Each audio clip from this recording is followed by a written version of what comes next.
ভালো বন্ধু আল্লাহ ভীরু সমাজের সান্নিধ্য খুঁজে বের করা। আমাদের সমাজের ভিতরে যে মানুষগুলা নামাজের মূল্যায়ন বোঝে না, এই যে জুমা পড়াটা যেন মনে করে এক ধরনের জিহাদ, জুমার ময়দান আমার চাইতেই হবে, জুমা না পড়লে আমি শেষ। এজন্য প্রস্তুতি শুরু হয় 11টা থেকে, গোসল শেষ, আতর লাগানো শেষ, জামা লাগানো শেষ, এরপরে দৌড় দেয় মসজিদে। ঠিক কি বললাম না ভুল বললাম ভাই? কারণ জুমার গুরুত্ব আছে। চিন্তা করছে জুমা না পড়লে বোধহয় জাহান নামে যাবো, বাকি 5 ওয়াক্ত দিয়ে খবর নাই। আছে না নাই জোরে কর। জুমার নামাজ একটু শক্ত ফরজ, বাকি 5 ওয়াক্ত নরমাল ফরজ না শক্ত সমান।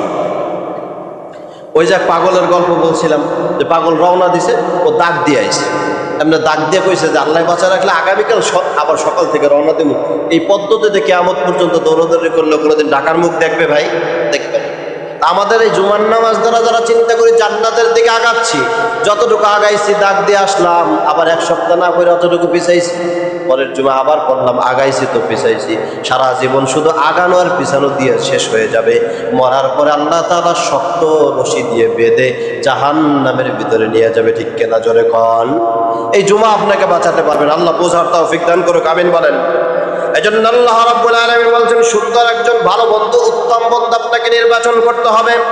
আল্লাহ রাব্বুল আলামিন কোরআনুল কারীমের ভিতর বলছেন, ইয়া আইয়ুহাল্লাযীনা আমানুত্তাকুল্লাহা ওয়া কুনু মা'আস সাদিকিন।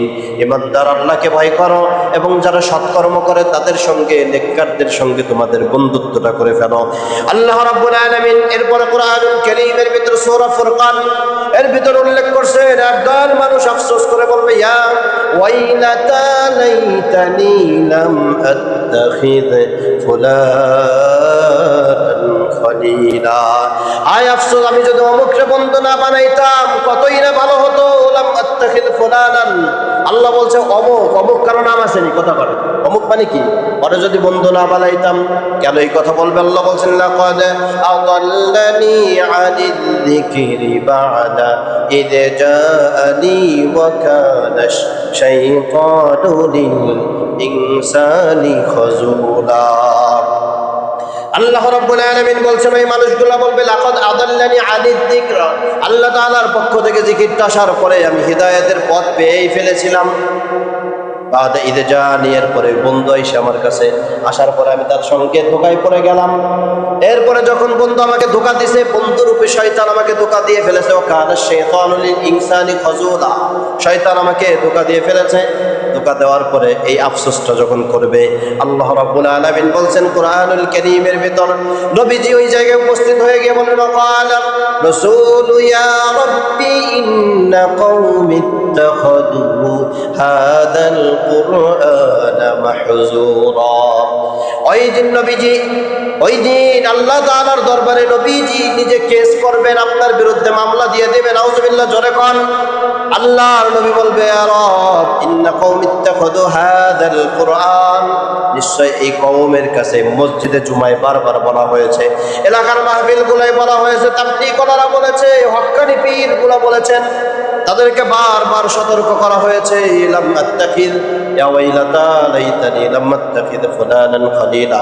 ওয়া ক্বালা আর-রাসূলু ইয়া রাব ইন্না কওমি ইত্তাখাযু, এই কওমের মানুষগুলো হাদাল কুরআন, কোরআনটাকে গ্রহণ করেছিল খেল তামাশা, মাহজুরা, তার মানে হলো এটা শুধুমাত্র প্রলাপ হিসাবে গ্রহণ করছে, মানে এটার গুরুত্ব দেয় নাই।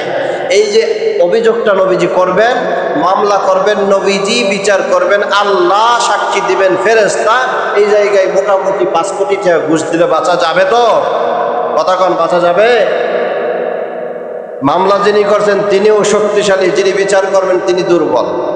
এদেশে তো বিচারকের বউরেও হত্যা করা হয় ঘরের ভিতর ঢুকে। এই দৃশ্য আপনারা দেখেন নাই? কথা কয় না, এটা কবের ঘটনা?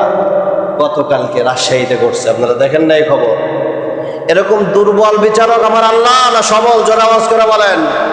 আল্লাহ বলছেন, লিল্লাহিল ওয়াহিদিল কাহ্হার, তিনি এমন রব তার সামনে কথা বলার, আওয়াজ করার মতন ক্ষমতা পৃথিবীতে কেউ রাখেন। আল্লাহু আকবার, জোরে বলেন।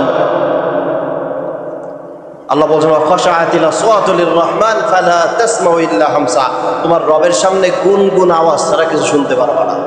যাও কবে মনে মনে কবে, আওয়াজ করার কোনো সুযোগ কারো থাকবে না। আল্লাহু আকবার বলেন।